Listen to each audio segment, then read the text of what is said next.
Black women are the most influential group in music, fashion, and pop culture on this planet. But there is a system in place that decides exactly what that influence looks like, and it is not random.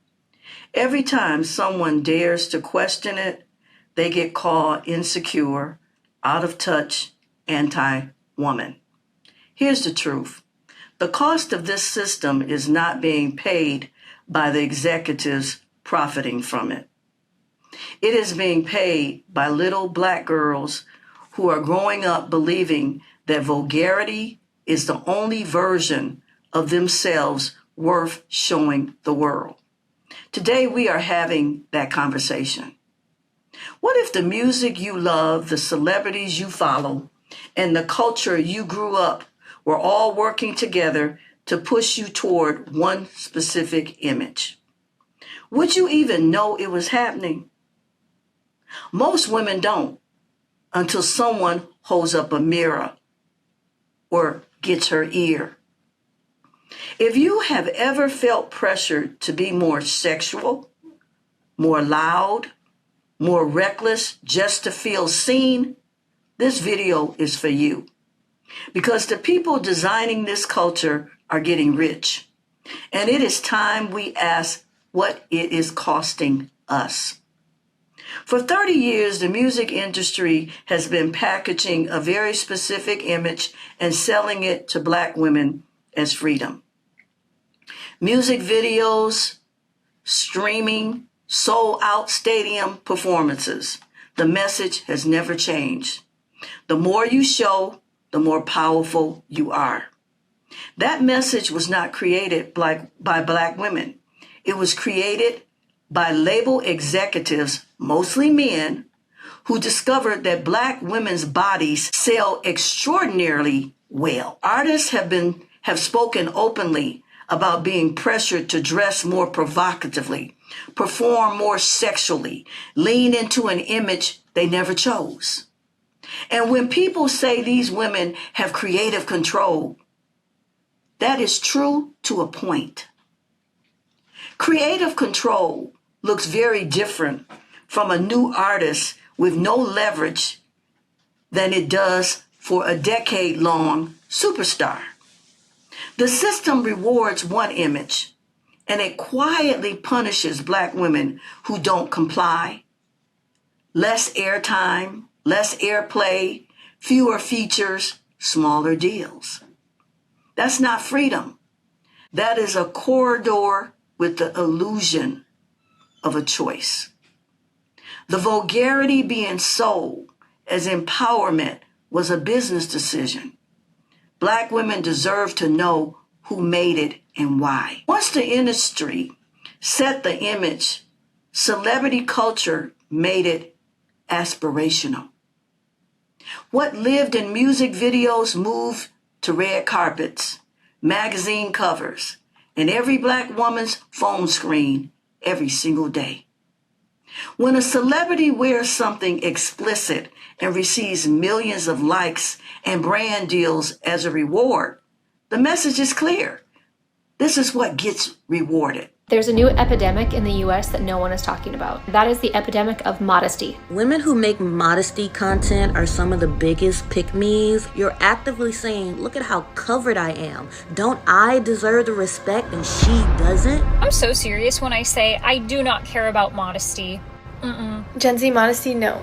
No, I'm not falling for it. I'm getting drunk, I'm wearing mini skirts, going to the club, staying out till 4 a.m. Maybe I'll have a cigarette. Can we leave the modest fashion after this year? You're 21. It is your responsibility to be hot. And when someone pushes back, the response is immediate. You're insecure. That kind of pressure shuts down real conversation, which is exactly what the people profiting from this culture want. There is a difference between a woman making a free, informed choice about how she presents herself, and a woman performing an image because the industry and everyone around her said it was the only way to be seen. Celebrity culture didn't just spread this message. It made questioning it feel dangerous. And that silence is protecting the wrong people. Every piece of content that normalizes vulgarity gets consumed by Black girls who are still figuring out who they are. They do not yet have the life experience to separate what is being sold to them from what is true about their worth. Every exposure of hypersexualized media affects how young girls see their bodies, how they move through relationships, and what they come to expect for themselves. For Black girls specifically, this is not a new wound. They are always navigating a history that treated their bodies as public property. When the media they trust reinforces that same message, dressed up in confidence and called liberation, the damage goes deep. It shows up in how Black women are perceived in professional spaces when they have been taught their body is their most valuable asset. Now, transitioning to our second and final example, Jody Woods. I'm not gonna lie, every single time I look at this girl's picture, I'm kind of sad. She's a beautiful girl, and I mean just perfect if you ask me. Like basically a carbon copy of Jordan, and if she isn't doing modeling already, put her in, because she has it. However, looking at some of the pictures that I initially saw, I did not know that she was 16. I would have never guessed that she was a 16-year-old. And I had to truly stop and think and say, who is co-signing her playing an adult as a sophomore or junior in high school? Her example is a little bit different because with her being a Black girl, she's not cosplaying Blackness, but at first glance, there's no way in hell I'm thinking that girl is under 18. And I'm not gonna lie, she does look like a kid per se, but at the same time, she doesn't. She literally looks like a youthful young lady, but I would never ever guess 16 years old. It shows up in relationships where Black women have been conditioned to perform rather than connect. The generation of Black girls growing up right now deserves more than a culture that profits from their bodies before they are old enough to understand what is happening to them. Now, I need to speak directly to mothers. We can call out the labels, the celebrities, the entire media machine, and we should. But the first line of defense for your daughter is not a boardroom in Hollywood, it is you. I see girls, 10, 11, 12-year-olds, with their midriffs out, body piercings, belly piercings, wearing clothes that leave nothing to the imagination. We're talking about preteens. And I have to ask, Mama, where are you? Where is Mama? Somebody bought those clothes. Somebody saw her walk out the door and said nothing. Your daughter wants to fit in. She wants to look like her friends. And when you say no, she may not thank you right away. But your job is not to be her friend. Your job is to be her mother. Modesty is not punishment. Modesty is protection. It tells your daughter before the world gets a chance that her value is not in what she shows. If your daughter has to stand out among her group because she is dressed with dignity, let her stand out. That is the point. We are not raising daughters to fall in line with a culture that was never built to protect them. We are raising daughters to set the standard. Be intentional about what you model, what you wear, what you say, what you celebrate around her. Because she is not just watching social media, she is watching you, and whatever you model, she will mirror. When an entire industry agrees what Black women should look like and profits every time Black women comply, that is not culture.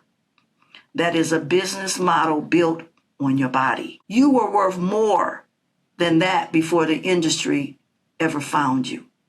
1 Peter 3, verses 3 and 4 says, your beauty should not come from outward adorning Rather, it should be that of your inner self, the unfading beauty of a gentle and quiet spirit, which is of great worth in God's sight. The classy Black woman is not rare. She's just been hidden, uncelebrated, unprotected, misunderstood.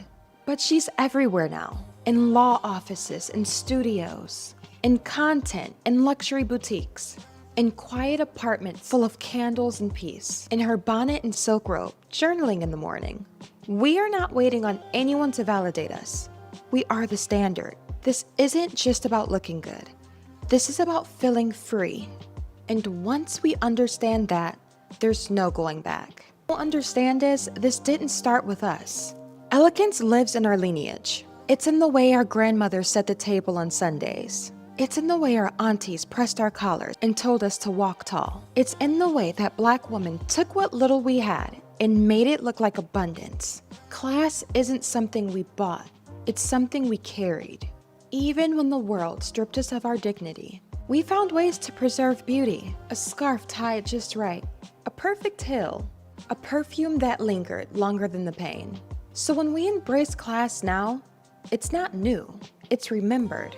They told us softness was dangerous, that it would leave us vulnerable. They made us easy to break.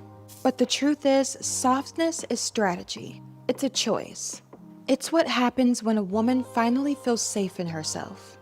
And Black women, we've earned that safety. That worth was placed in you by God, not by a label, not by a brand, not by a trending moment on social media.